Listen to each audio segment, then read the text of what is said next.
listening to the Ice Prep Podcast. Here's your hosts, Brian and Pat. So a little behind the scenes there. If you were wondering why I look so weird, I realized my phone volume was on. And I could see a notification coming through. It's like, I gotta beat it.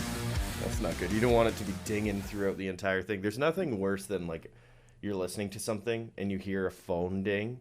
32 Thoughts is one of the most, like, from time to time it dings and I'm just like, was that my phone? And I keep thinking I get these messages. It's a nightmare. And it's so funny with that too, because their producer apparently removes a ton of them. There's just some that he can't get to, which is why they go through, and they use them as sounders all the time too. So it's well, and I guess that's going to happen when in the playoffs they record theirs at like 1:30 in the morning when Elliot's driving home. Luckily, we get to do this one at 12:26 in the afternoon on a Friday. Yay! We are doing this. Our usual phrasing of "as of recording," which is our catchphrase, is actually going to be different because we're doing it on a Friday instead of Thursday. So we're going to be a little more up to date than we normally are. Oh, yeah. Which still means we'll be behind, but just not as much as usual. We're 12 hours instead of... or no, we're 72? 24? Instead of 36? Whatever it is. Hours and math, it's terrible. Yeah. So obviously the playoffs have started. Every team has played 2 games. And we'll obviously go through a lot of them. I think to me the most surprising thing... Well, there's 2. Well, I'll go one in the East, one in the West. The most surprising thing in the East is Carolina not having as many goals against because their goalie situation is such an unknown. Mm-hmm. And in the West, did the AHL version of the Calgary Flames show up? Because they've only scored 1 goal in 2 games. But they were supposed to be the people that win it, said Pat in his NHL bracket. I really want to sink my teeth into the Calgary stuff here. Honestly, it makes me so happy to see because everybody fully, completely, totally underestimated the Dallas Stars. And this is what I said when I said I did not want to go up against Dallas. I didn't want to go up against Nashville or Dallas, or when I say I mean Colorado, go up against them, because they can turn into a different gear. They can find the secondary scoring that's or lack thereof. They can shut you down. They can do things to your team that you did not expect. That has happened every time Colorado has faced them in the playoffs, and this is exactly what's happening to Calgary. And it just, the satisfaction that I feel to see everyone going, where did this come from? It's like, this has always been there. You just didn't see it because you've never played them. And now you are in the playoffs and you are seeing Dallas playoff hockey, which is the most frustrating hockey in the world to play against. Yeah, and just looking up, Dallas has a ridiculously good record in 1-goal games. Mm-hmm. Like, statistically, I believe they're one of the best in the league. And if Calgary keeps playing this, eventually the dam will break because I feel like Calgary's offense is just too strong. It just can't break if they're down 3-1 in the series. And who knows, maybe getting sometimes, especially for teams like the Flames, they had that huge home win stand earlier in the year.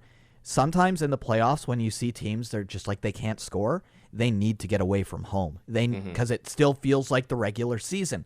They're not in that road playoff mentality. And we saw that with teams like Tampa Bay. Game 2, they came to play. They knew exactly what they had to do. Another one on, I guess that was the only one on the road that lost first round, because all the others that you look at, you've got hold on, my brain is just for those yes, that are you know where I'm going. We have a chart in our notes, and I have plop the games in, but the NHL app, the way that they've done it is they've now switched it to whichever is home and away.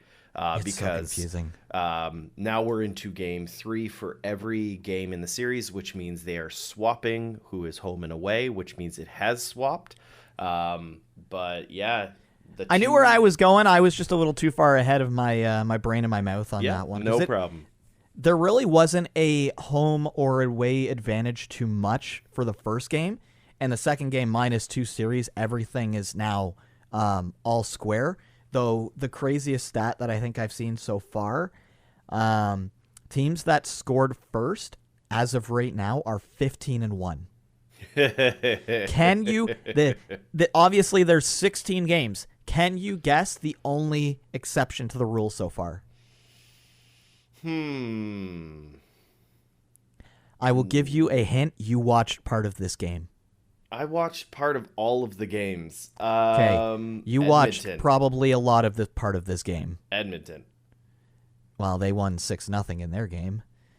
The Well, I thought three you meant in the overtime first game. Oh, The New three York. overtime game was the only time the team who scored first didn't end up winning the game. Yeah. And I don't think that will continue, but it's one of those, like, it just shows that early goal in the regular season, it gets talked about so much, and it's kind of, it's good for stats in the playoffs. It's like, no, that can change everything. Yeah, and I think I saw that last night when I was watching the Colorado game. They posted a stat that said something along the lines of that Colorado was first in the league for if they scored first, they won the game. Like that stat sort of thing, which doesn't surprise me because they come out incredibly hot. I would be curious to see what's going to happen in Colorado for game 3, though. I know I'm already kind of shifting to Colorado. I mean, I was the first person to count them out as a Colorado fan, and suddenly I'm now if I grab my piece of paper, it says Pat picks Nashville. Well, that was Nashville over Calgary, and that's true. It did end up being the swap on that. I think we had every other series correct, by the way, when we were going through. It was just that wild card swap at like the last minute. Yeah, and honestly, I stand by that Calgary will be eliminated. I'm not as firm on Colorado being eliminated now. I was a little worried about how they would start. I do find that they start hot and then they taper off. So that's why I'm really curious to see game 3, especially in Nashville, which is notoriously fan driven in when it comes to just the energy. But the Colorado barn has been incredible. So it's tough to say. I would like to point out that the reason, at least one of them, why I don't think Colorado will lose this series, and we're going to do a second guessing game with Pat here. Do you know how many shots Cale Makar had on net last night? I think I saw it was 23 or 24. No, that was shot attempts. Well, yeah, shot attempts, but he had, I think it was 11 or 12 shots on net. 12 shots. He wanted to score. Like, it's those games where you saw Matthews when he was encroaching 50 and then 60. Mm-hmm. Just like, I'm going to score. It doesn't matter. Give me the puck. I'm going to shoot. And it's not like they're muffins on net. Like, they're his shots that he does are usually pretty high danger chances. So yeah, if he's taking a shot, it's because he sees something. And the part that's remarkable with his shot, like the more that I watch him, the more that my jaw drops. He can shoot whenever he feels like it, which I know that kind of seems like, well, yeah, that's kind of what hockey is. But it's like he'll be skating and he'll be like, no, and like you're just not ready. He'll be There's a few players that can do that. Like Phil Kessel, his wrist shot's the same way. Yeah. You never know when it's going to release. Matthews has that. Makar has that. Yeah. And it's, you just can't tell when or where the release. And you've actually seen on the Sportsnet broadcast lately, I think it was BX talking about, he was going over and showing that goalies are getting so lost because some of these players are just able to literally, as the puck is releasing, they change it, and there's no way of knowing because you can't go with what you normally know. The one thing, though, that you mentioned the people, so you've got Matthews and you've got Kessel. I kind of want to say maybe a little bit of Pasternak and maybe or Marchand. One of the two of them or both. All those are forwards. Forwards are doing that. And then I would still make the See, this goes back to the argument we had one of the first episodes in that I thought Mitch Marner should be playing defense. Get him on the ice more. He moves around like a modern-day defenseman. That's what happened with Brent Burns. Everybody forgets he was drafted as a forward, moved to defense, and he plays like a forward. It's just he's the first guy back. Marner's the first guy back. Makar is a forward who just happens to play 30 minutes a night because he's on the defensive team instead. Did you see how much with the 3 overtime game, the stat lines for the minutes played? Because I know you say he plays 30 minutes, but it was like 45 minutes. There was like 6 people that were 44 minutes or higher. That's insane. And Chris Letang was leading the way the whole way. Yeah. He's not going to win the Norris, okay? No. He's completely out of that. But that one is definitely long gone at this point. Yeah. Yeah, I guess we can go there. We've kind of jumped around. Yeah. The 3 overtime, which means immediately on night 1, I lost one of the questions that Pat had set forth. Woo! And honestly, looking at the other games, I can't believe that there was even a second overtime game thus far, because it seems like every game, for the most part, has been relatively one-sided. Yeah, like there's been quite a few blowouts. I know that at least with like game 1, for instance, or I guess even just game 2. So you've got Edmonton, Tampa, Minnesota, and Florida in game 2 coming back, and they were just like, no, you're not allowed to score that many goals on us. We're going to score goals on you, and just like went all out. In the East, there's only been one close game. Every other has been what you could call a blowout. Obviously, the Leafs-Tampa game 2 was 5-1. It comes back to 5-3. So that one, if that game had a few more minutes in it, I think that game gets tied, but that's a whole other thing. Yeah. The West has been, well, you beat us big, we're going to come back and destroy you. So it's just one of those weird tit for tat sort of thing. Yeah. Yeah. And I think a big part of that is the reffing. Yeah, well, okay. So we went into the 3 overtime game, and I kind of want to stay there for a bit because that was a remarkable game. I think we'll get into the refs a little bit later because there's a lot that we can unpack there. We have to talk about spicy pork. Well, yeah, like the triple overtime game. First of all, like 3 overtime, love it. As much as most people are like, "Oh, this is terrible. I hate it." Shut up. It's amazing. I love it. It's so good to see that much good hockey. Like it was so good. There were so many moments where you hold your breath, and I didn't care about either of these teams. Like, at all. I don't care who wins between Pittsburgh and New York. I really do not care. But that second overtime was probably the best period of hockey so far these playoffs. It's unbelievable the third period was doing. Or the third OT was not good, but that second like you can tell when the team's that gear clicks in, and your fourth line gets like 2 minutes. So it's just your top 2 lines and your third coming out there. Like, it felt like every single shift, it was like, oh, there's 87 again. Oh, there's 87 again. And like they just dug deep to find this extra energy. They were borrowing happiness, as I like to say, from tomorrow. Like, because I can't imagine that they felt good the next day. But midway through, and by midway I mean in overtime, DeSmith goes down. He's injured. At first, people thought it was a cramp, but like it seems like it's definitely more than a cramp because he didn't play game 2. And they bring in Louis Domingue, who was eating spicy pork and broccoli, who has his own cookbook. Literally, so this is between the first and second overtime, because as the backup, you're like, there is less than a 0% chance I get into this game. Yeah. So apparently he had a gopher go get this for him, because I don't believe they actually sell it at MSG. No. So that comes in. He's had that. It's one of the more, like, goalies are weird people because they ask Gensel, like, what are the guys having? They're like, shakes, bananas, and protein bars. And there's your backup goalie. I mean, I can't remember. they're like goalies used to, or they still do. They like hide snacks in their pads if they're on the bench for the night. Like goalies are the best crazy people. Yeah. And he looked good in that overtime. I mean, it probably didn't hurt that Pittsburgh was like, you're not going to get a lot of shots on. Pittsburgh wanted that game. Yeah. Once, like, in overtime so much more, and it was so obvious. Well, and the other thing, too, that I saw quite a few people talking about on the tweeters was, is this the new meta? Is this the new way that you approach multiple overtime games?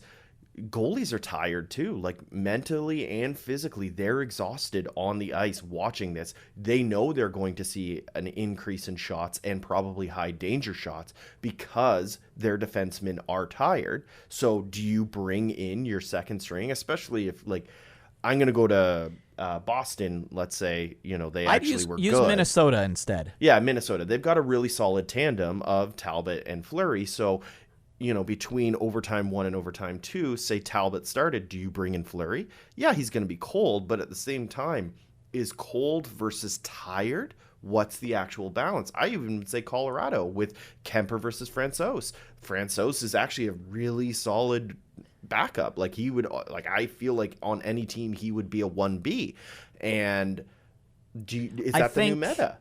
Would that be a good risk? I think if your goalie is comfortable, there's no way you take him out. Yeah. Because all it takes is that happening one time and it backfires and you look so bad.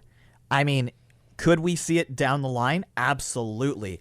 Nobody thought that baseball with pitching would become this, like, you hit your rep, you're gone. Like, okay, even if you're having a good game, it's the 5th inning, we want to go to our bullpen type thing. Yeah. 4 pitchers do in I one see game it? and you Do I still see win. it right now? No. Is there a possibility if the NHL allows in the playoffs carrying a third goalie? Yes. Which because they there's should. that risk of that goalie coming out and something happens and they have to come back in and they're not ready to go again. So that's that whole weird balance, and then you don't want to have to bring in an e-bug like Carolina had one sitting in their dressing room for game 2. Yep. There's been like 4 or 5 potential e-bugs already this playoffs. Yeah, and they've played. The each NHL game has to played 2 allow games. these teams, like the NHL has to be like, okay, just here's a third goalie spot, just take it. Could you imagine? The argument for it now is so clear. Like, how can they say it's not necessary when clearly it is? They let the teams have these practice squads. Let them dress a third goalie. Who cares if they have to, like, sit in a broom closet? It's the playoffs. Don't give the other team an insane advantage like that. Mind you, weird things can happen, but I mean, the weird thing shifting over to Carolina then, because you have, well, I mean, this isn't as shocking. Sorry, I'm going to adjust my mic because I don't think I'm recording well. All right. Oh, look at that. My voice is spiking far greater now when I look at my waveform.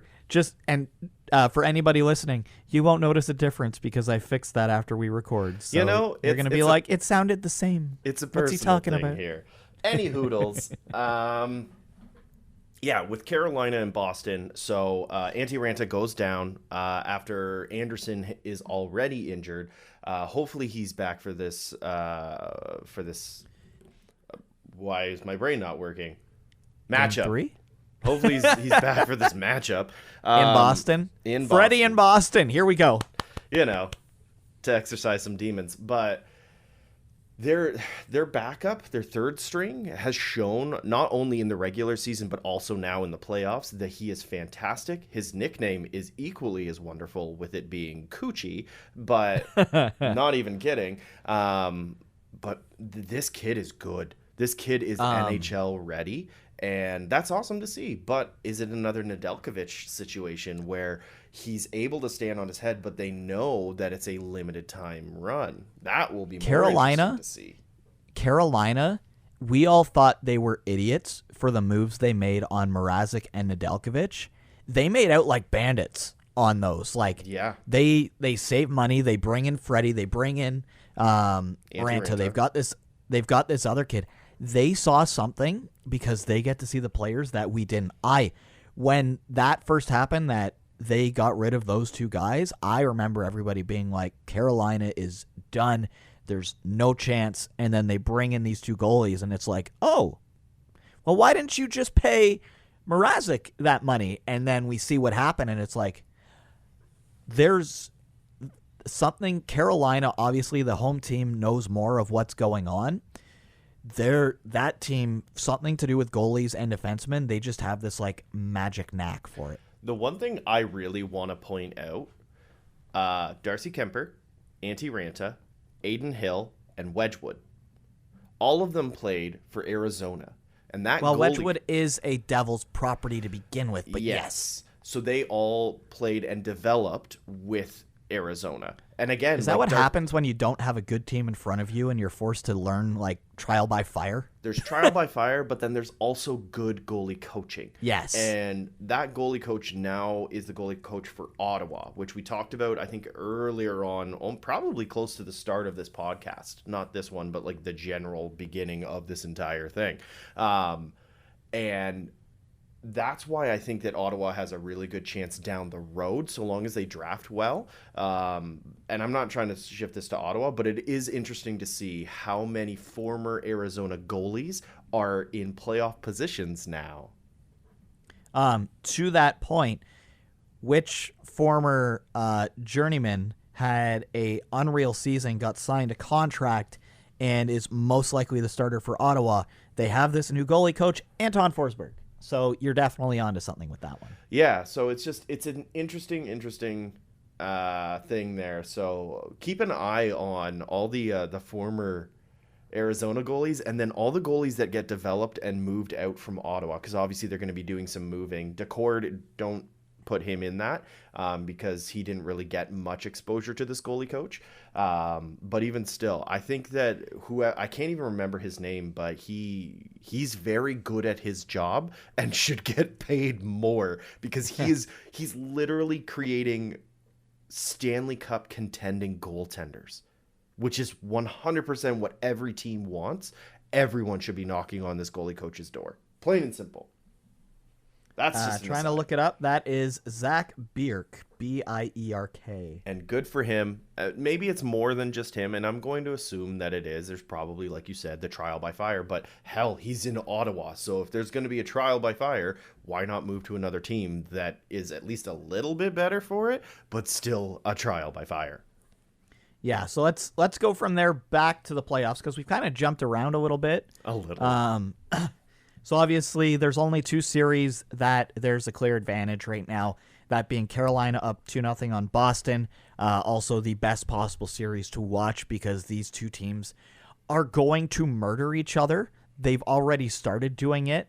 I have the feeling that's only going to get amped up even higher with the Boston crowd, because they get their essence on blood, and Boston, I can't imagine that team going down 3-0 without leaving teeth on the ice. And of course, Colorado up 2-0 on Nashville. Though, as interesting as those two are to me, I called it before the playoffs.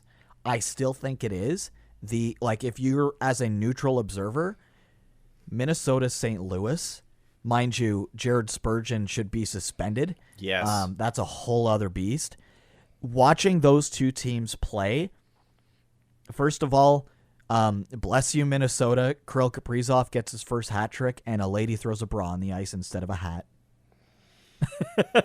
Honestly, I don't even want to talk about the Wild. I don't know. I tried to watch some of those games, and it's the most frustrating hockey to watch, because it's two very dirty teams trying to out dirty one of the other.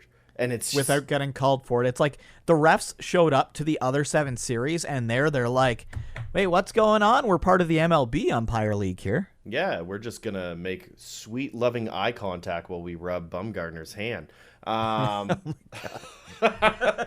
For those that don't know, look up how an umpire just like really gently caressed a hand and then threw a guy out of a baseball game. Out of context, if you don't know what's going on, it is even the with most context, hilarious it doesn't video. make sense. It is wild. But back to the Wild. Yeah, I want to talk about that Jared Spurgeon thing because that to me is deeply upsetting. The fact that it was only a fine to me is like intent to injure needs to be taken out of that is straight up intent to injure.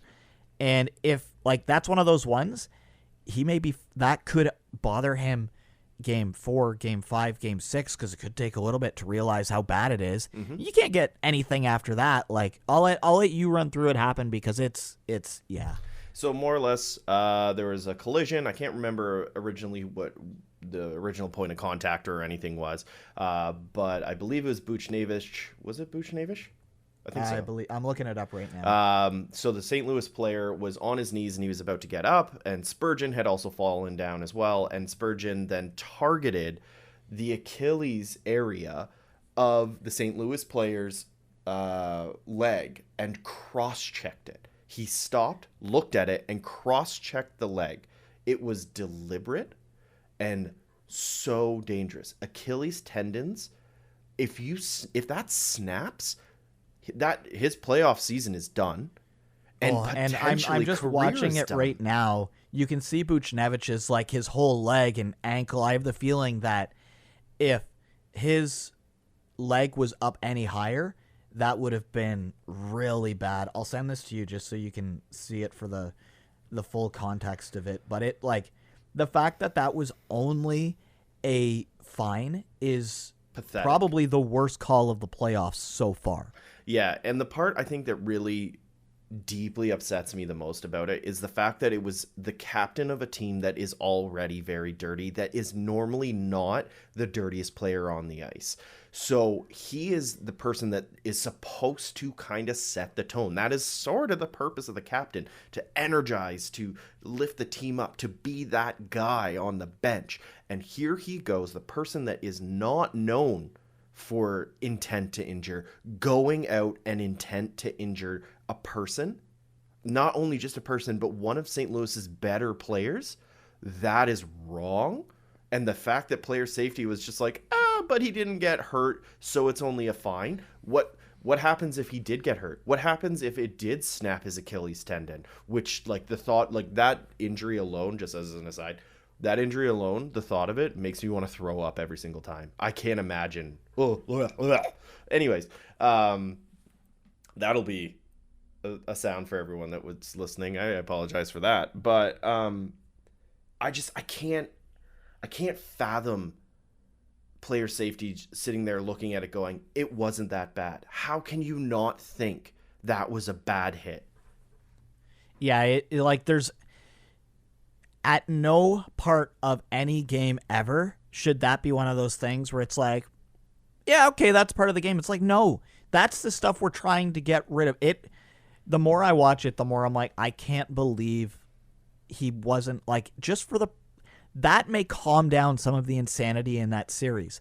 Like Clifford very much deserved the game or the 5, the game, and the suspension. That was if he doesn't get the suspension, game 2 is probably, it gets way out of hand because there would be the going back and forth. And it's like, okay, well, he literally has sat out 2 games now. But that series, as I said to you before, whoever comes out of that series to face most likely Colorado, because the Avs are up 2-0 right now, they're not just going to be bloody. Like, they may have body parts dangling like Crosby's played against them. Yeah, and I said this to you earlier this week that I really feel bad for probably St. Louis. Like, I still think St. Louis is going to take it. If it goes to a Game 7, and in Game 7, St. Louis is up, let's say 3-0, 4-0 in the third period, I would wrap them all in bubble wrap. Because there's one thing, Minnesota, and I read this, and it makes complete sense. The reason they're dirty is because they're sore losers. They don't know how to lose. They don't like losing, because nobody does. That's true. So what they do is they take their frustrations out on other people because they're like, well, if I'm going to lose, I'm at least going to take you out. Now imagine that on the scale of a Game 7 against a team you've just like literally battled against for 6 previous games, like Tarasenko's going to lose an arm. Yeah. Like they're going to take skates off and go for throats. Like it's just, they're such pathetic sore losers that they have to do that because they were down. I think at that point, was it 4-0? I think when that hit happened. And that is a perfect example of the Minnesota hockey. Whenever anybody says experience Minnesota hockey, that should be the image that goes with it because they are sore losers.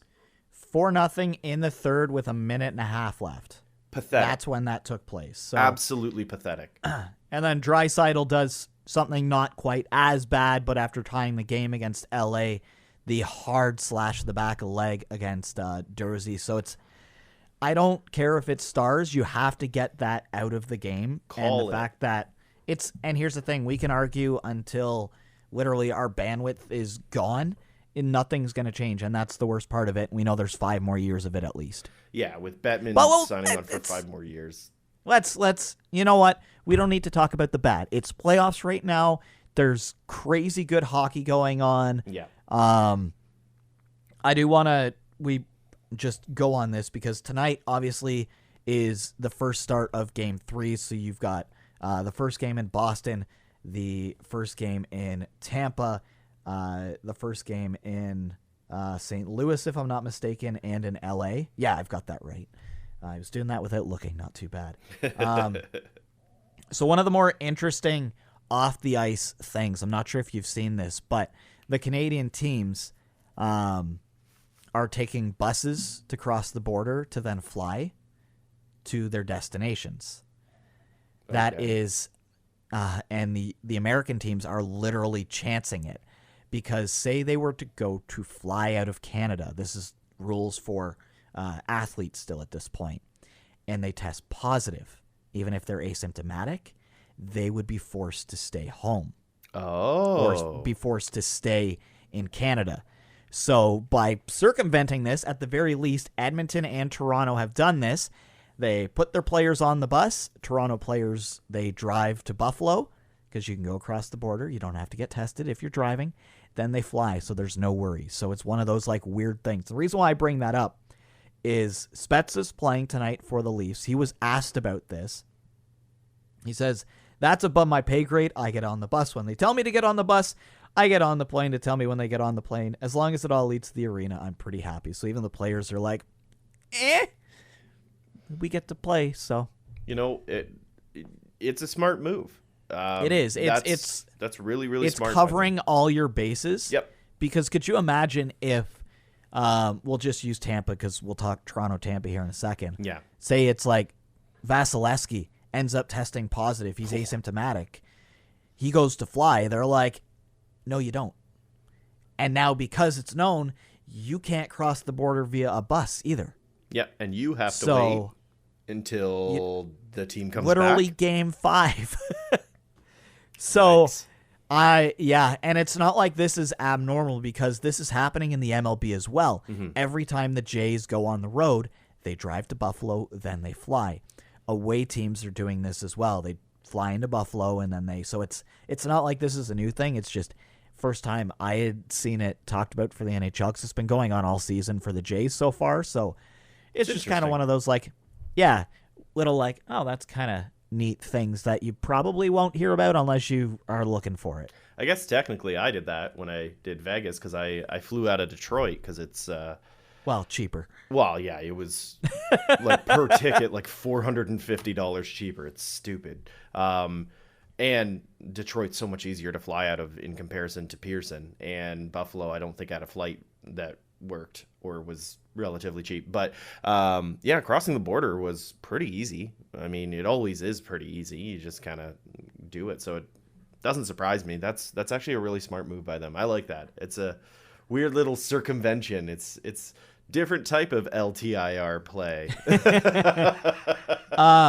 Since we brought it up, we're 2 games in for the 4 ones that we talked about. Let's just play a game. Carolina-Boston tonight. Who's going to win?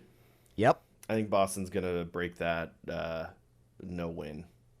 Leafs, Lightning. That's a tough one. Leafs play well in Tampa, so I think Leafs are going to take this one. Wild Blues. I just want St. Louis to win, so St. Louis. Oilers, LA. LA. Wow, okay, we only agree on 2 of those. I think the Canes are going to sweep this series. Okay. They just look too good. I know I said that Boston's literally going to leave teeth on the ice, but it just feels like one team is trying to get going at the starting line, and Carolina's already like a couple laps in. They've got their reps going. Carolina looks incredible. So yeah, I agree with you on the Leafs. Had they not had that rally in the third, I think this series is in trouble.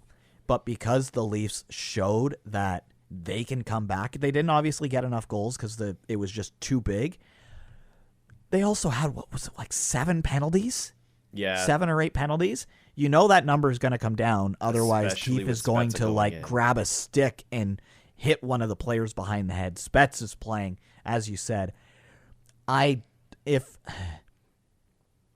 Tampa does not lose after they have lost a game, so it dictates the Leafs have to win every odd series game.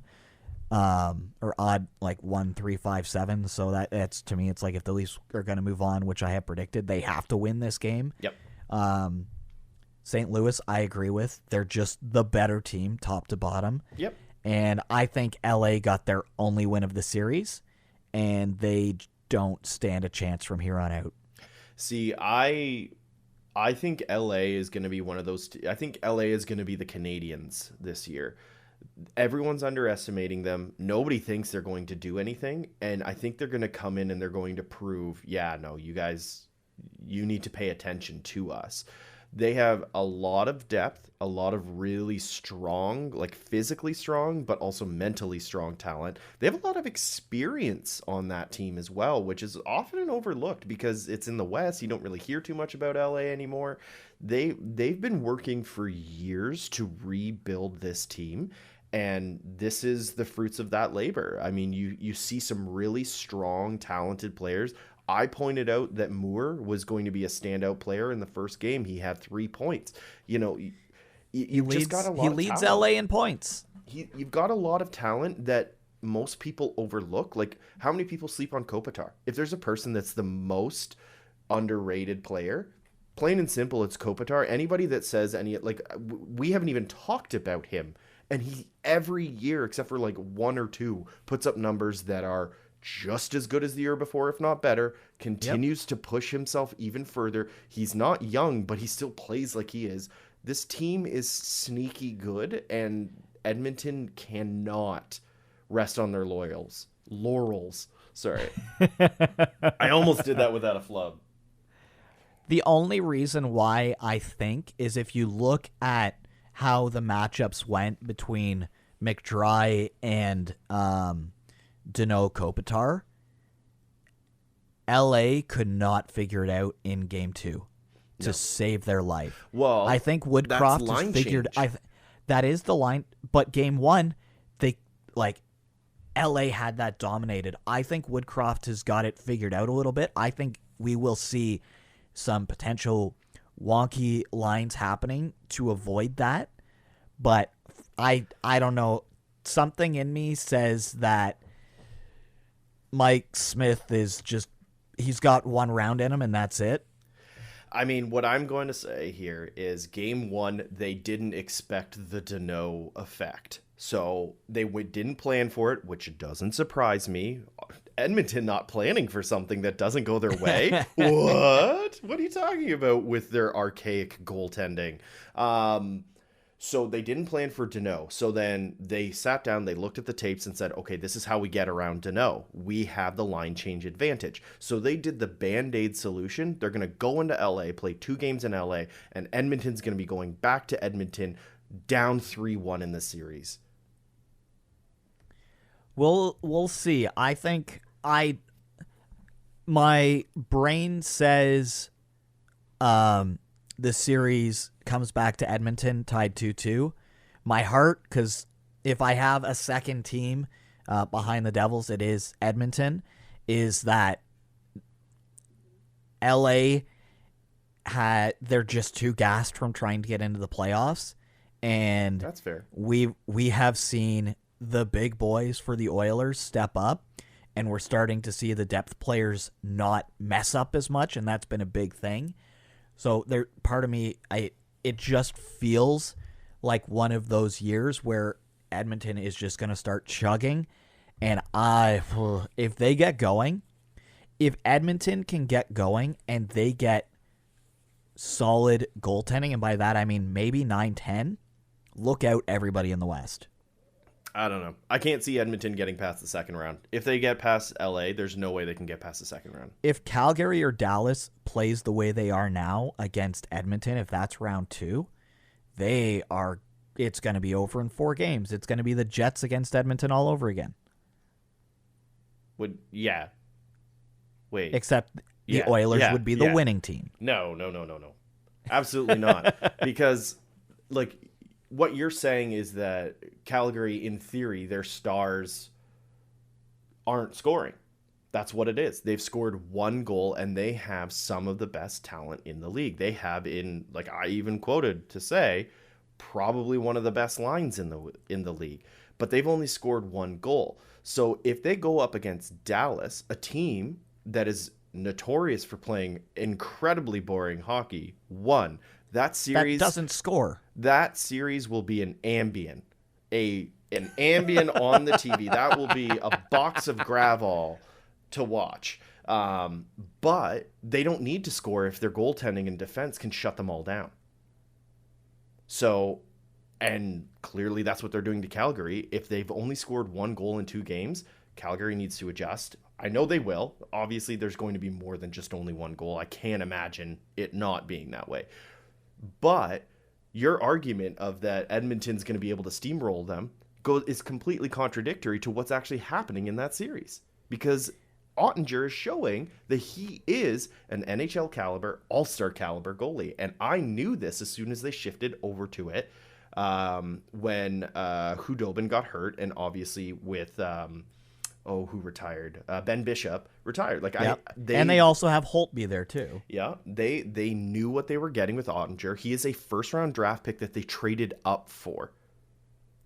And that's the thing. Goalies are weird that way because we literally have in recent memory a goalie situation like this, and the team went on to win the cup. Yep. But it's one of those.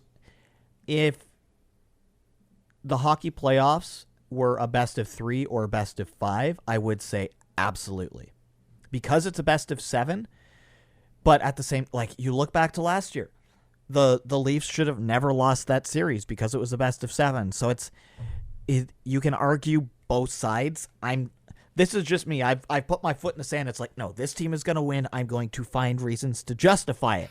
You're doing the same on the opposite side of things. So it's kind of fun to hear kind of our different sides of, like, here is why this or here is why not that. Honestly, if that makes sense. This is why I love West hockey, because everybody underestimates a team and then all of a sudden they're incredible. This happens every year. Yeah, like the Montreal Canadiens last year. Yeah, that was the East. But no, they won the Western Conference Championship though. Oh yeah. I forgot that they beat Golden Knights, didn't they? Yeah, they did. So the Montreal Canadiens were the Western Conference champions. Well, there you go. So yeah, the West it literally earns the title of the Wild West because every year it's such a weird road to it, and it's a weird playoff thing. Whereas the East, for the past 6-7 years, it's kind of felt kind of the same, maybe with a couple teams. Yeah, within 1 or 2 teams, who's probably going to make it. The West, nobody expected Dallas a couple of years ago. Nobody expected St. Louis to go on the run that they did. Nobody expected Arizona.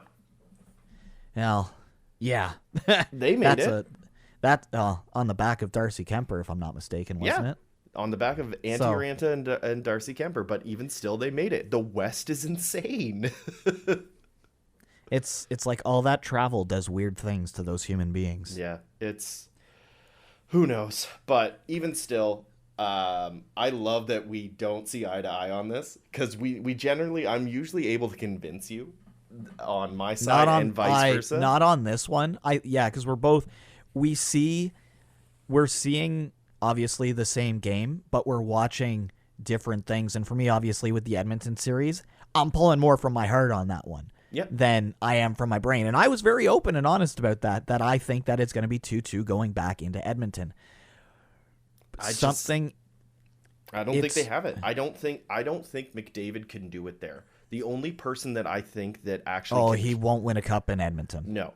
The only person that I strongly feel bad for and believe should not be on that team and should go anywhere else to be appreciated is Kyler Yamamoto. That kid is one of the best hockey players on that team, and all people talk about is Nuge. And Nuge, come on, do something. Do something. I mean, the Devils have done pretty well bringing in Oilers before. If you guys see Yamamoto, holy crap. We need some kind of like depth-ish pieces. I mean, we need a goalie more than anything else, but Kyler Yamamoto reminds me of like a Terry Lehkonen or Val Nichushkin on Colorado, where they just go into corners, they fight the fights, but then he also has the speed and accuracy of Marner. He's like this combo of both. He just needs to be groomed a little bit and given more opportunity, but he can't get the opportunity. That's the downside sometimes to having that monster up front. Yeah. And because they have them so spread out, it's like, these players it's the same thing as when Vegas came into the league, right? Yeah, exactly. Like all these guys that there's only so many spots and there's better players in front that they don't get their chance to shine with the minutes. So and that may be why they don't trade him, because they know they need that guy. If one of the others go down, I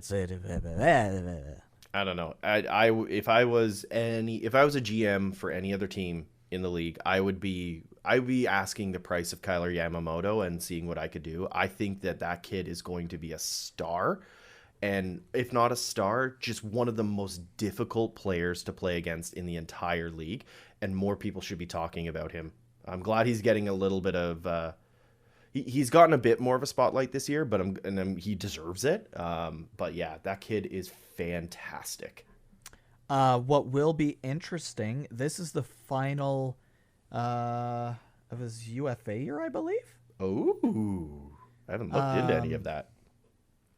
So his ELC, no, he's on a contract. What is he on? I will figure that out, because something is weird when I look at his stuff. Okay, he signed a 1-year, $1.75 million RFA deal. Edmonton can't afford to pay him. He'll be gone. No. The only way that he'll do is if he takes the discount to play with McDavid, because like that's also, when you think about it, like Hyman, I can guarantee one of the reasons he went there was just like, well, I got to play with one of the best players in the world. I'm going to play with the other one of the best players in the world. So that's a pretty cool thing, to play with somebody of the caliber of Connor McDavid, of Leon Draisaitl. That's a pretty cool thing. So I don't know. They would have to offer him a decent amount, and I think that he's worth, in my mind, 2.5 to 3 right now. And then once he matures, like I would give him a prove it contract of 2.5 to 3. Here's the issue though. Yeah. As I look this up, he is arbitration eligible. So that number will probably look more like 3 to 4, I imagine, at least. I think he still deserves it. I mean, he only had 41 points during the regular season in 81 games, but it was still 21 goals, 20 assists. Goals cost a lot more than $2 million a year typically. Yeah, and like 21 goals is not something to scoff at. That's good. That's a good second, third line person that you want to have.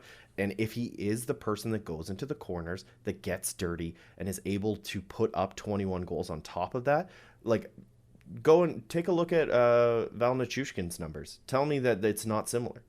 I wouldn't be surprised if he was also floating in the 30 to 40 point range with probably decently close to 20 goals. I think he had something like 25 or 26 if my memory serves me right. 25 goals, 27 assists. He is a UFA at the end of this. He currently makes $2.5 million. Yeah, he's going to be worth 5 at least, because he has that ability to drive the play, and that's what Kyler Yamamoto has. I can't believe we've been talking about Yamamoto for like 10 minutes. I'm so sorry, but he's one of the more interesting players to me on the Edmonton team, and I think he needs to get a shot. I think he needs to be given an opportunity to show how good he is because he deserves it. Yeah, and maybe I'll be keeping an eye on that because he's one of those ones that, for the Devils, I know it's just looking, there are certain things we need. Obviously, goaltending is number one, but players like that, they are good to have. Mm-hmm.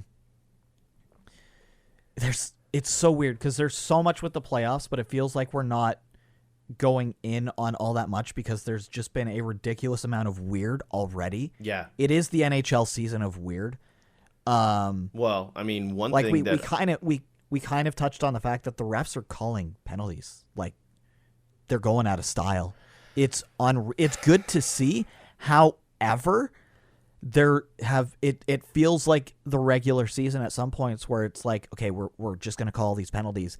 It's like you know, that one wasn't a penalty. Mm-hmm. Oh, that one wasn't a penalty either. And then the makeup calls start to come, and it's like you almost wouldn't rather have not that than the makeup call nonsense that starts to happen, because then that becomes a narrative in the series.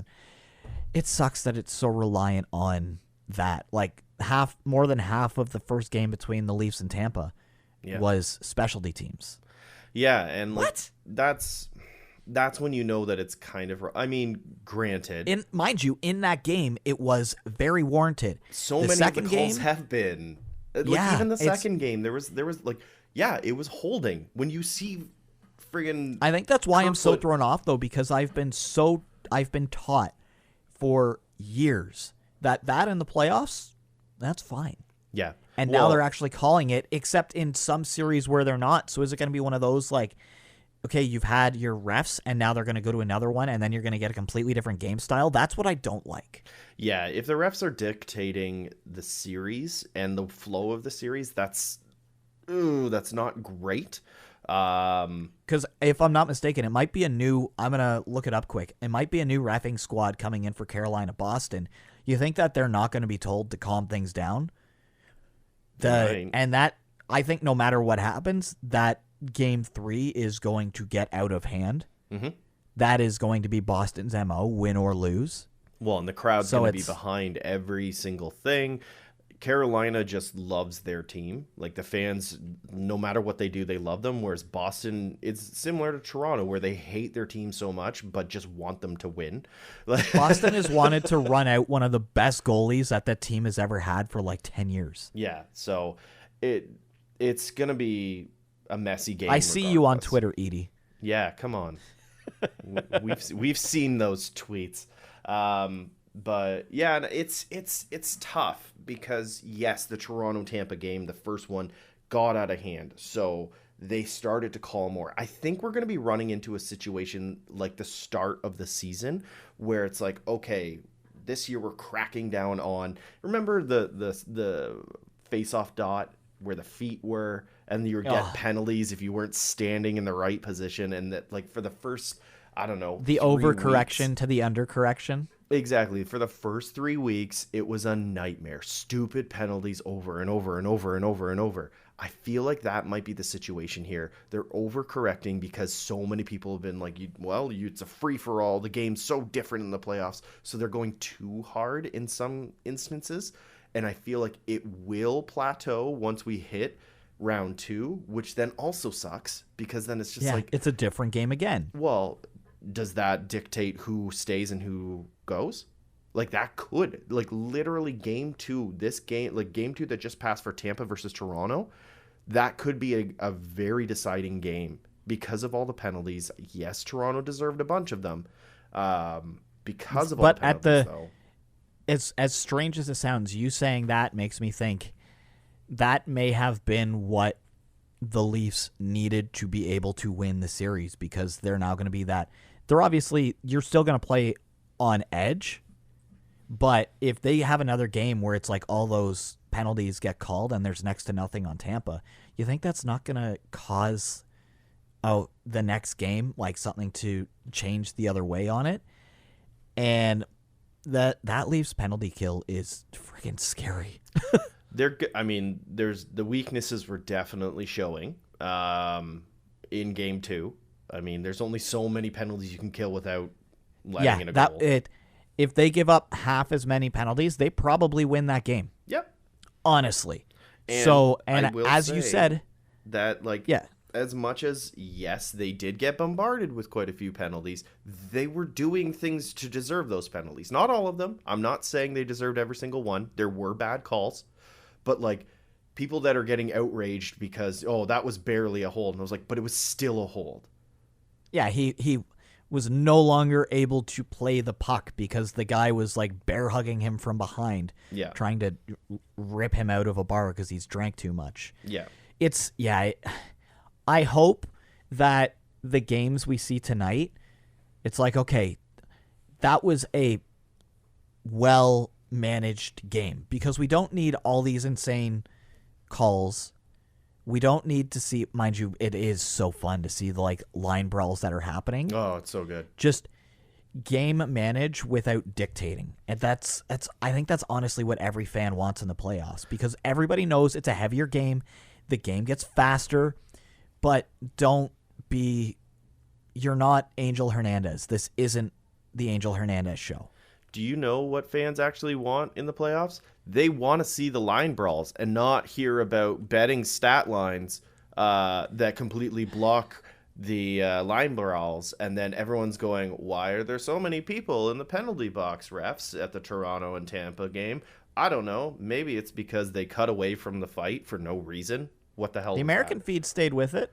Yeah, at least there's that. But man, this is why the best thing that I have done is any term related to betting or any of the accounts, because I was getting like every third tweet was an ad for it.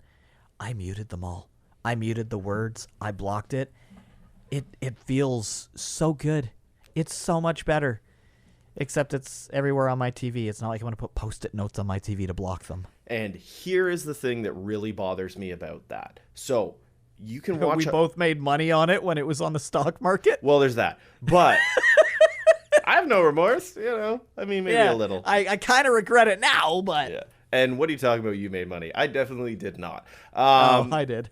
I think I lost like $60. But anyways. I made like 2. So the part that really bothers me the most about this, so the reason that we're kind of talking about the stock market there, we were actually following this sports betting thing for quite a bit last year because it's a new thing that came into Canada. We were following Sportsnet simply because their stock should erupt once the score. The stock was supposed to erupt when it was announced that sports betting in Canada was evolving and pretty much turning into what you could do in the States. Cool. Bill C218 for those playing the home game. There you go. So we were all excited about it. And boy, are we eating those words. So the part I knew that advertising would come with it. I just wasn't expecting half of an intermission show to now be about betting. So the part that really bothers me about all of this, though, is if you watch a hockey game, you are going to get slammed with ads for alcohol, whether it's White Claw or beer or whatever it is, wine. You're going to be seeing not like so much of that. You're also going to be seeing non-stop ads for betting or even crypto, which in my mind is a type of betting at this point. So these two things that are clearly addiction-based, that's what they are. Like literally, they have to have disclaimers about it, about please drink responsibly, or here's a phone number if you're so addicted you're losing all of your money. But yet they're still able to do that. And then it is not okay to advertise anything about cannabis, which has actually been proven to help in certain situations, maybe not the THC strain, but the CBD strain, to help with sleeping, with this, with that, with this, with that, without as much addiction associated with it. And that to me is pathetic. I am using that word a lot today, but it's so frustrating because I know people that have been deeply affected by alcohol abuse. I know people that have been deeply affected by being addicted to gambling. And the fact that that's okay to post online, and something that's less harmful in cannabis can't be shown in a commercial? Come on.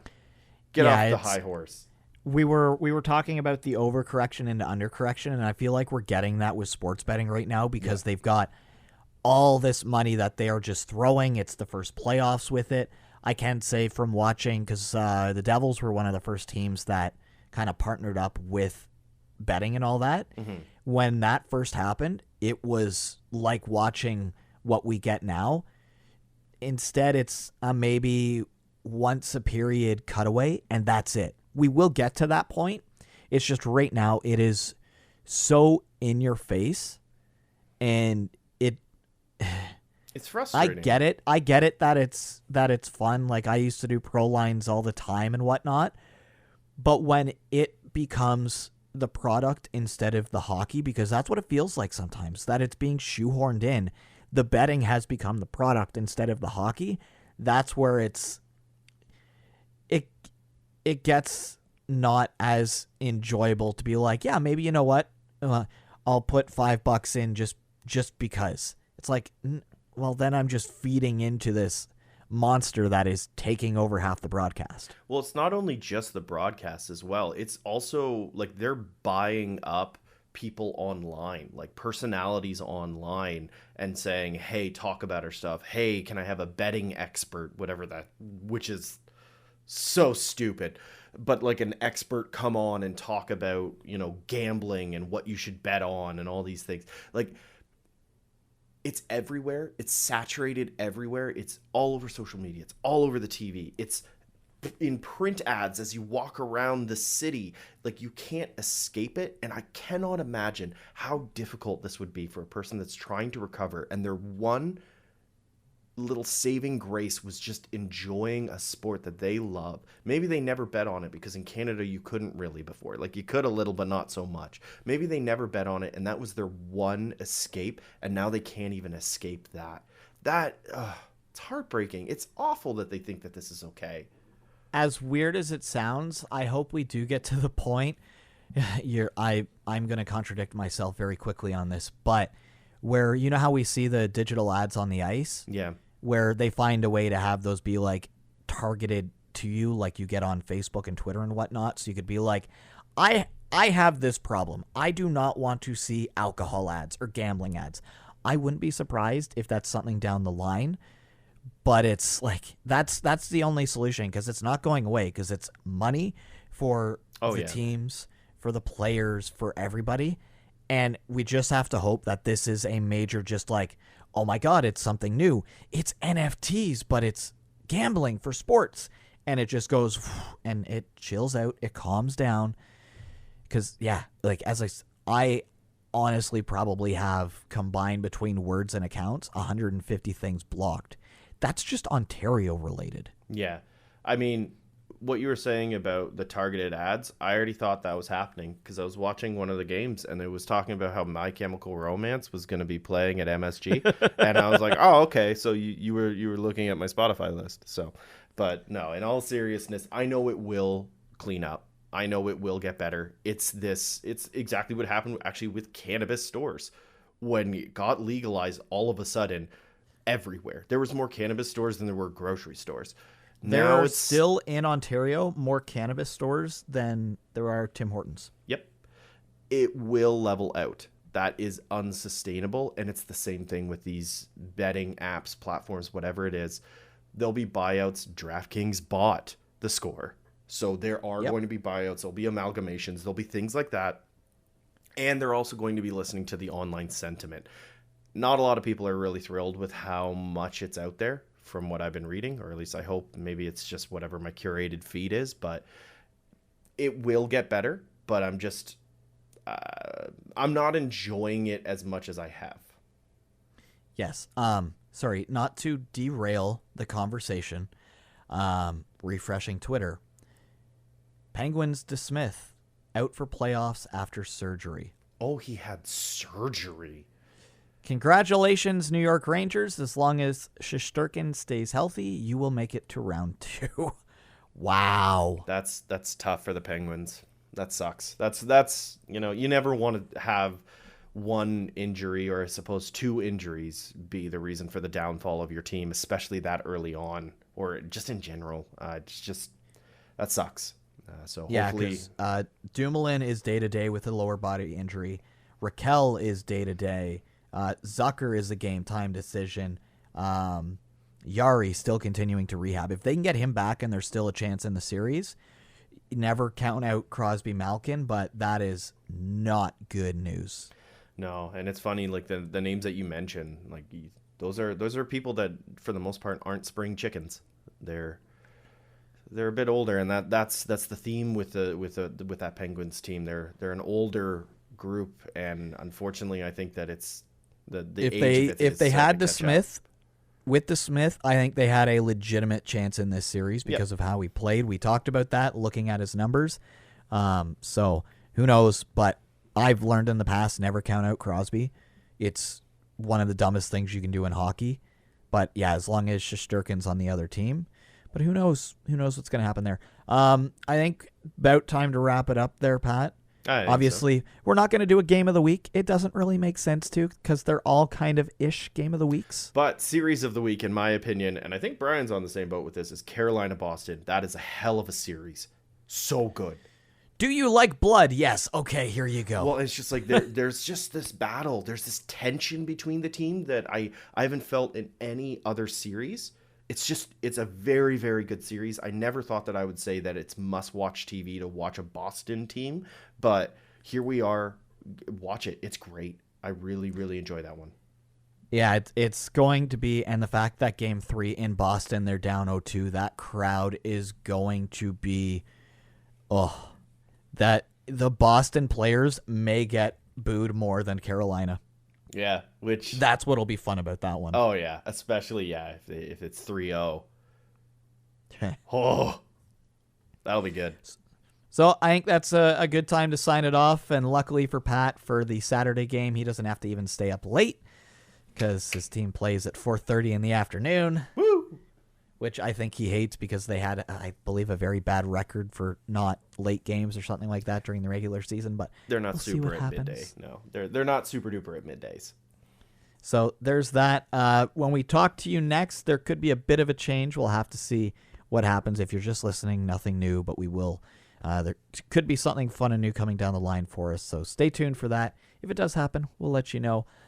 Anything you want to add, Pat, before we end the show? Just 2 quick things. One, if you get a chance, read the Nazem Kadri thing that he did for the Players Tribune.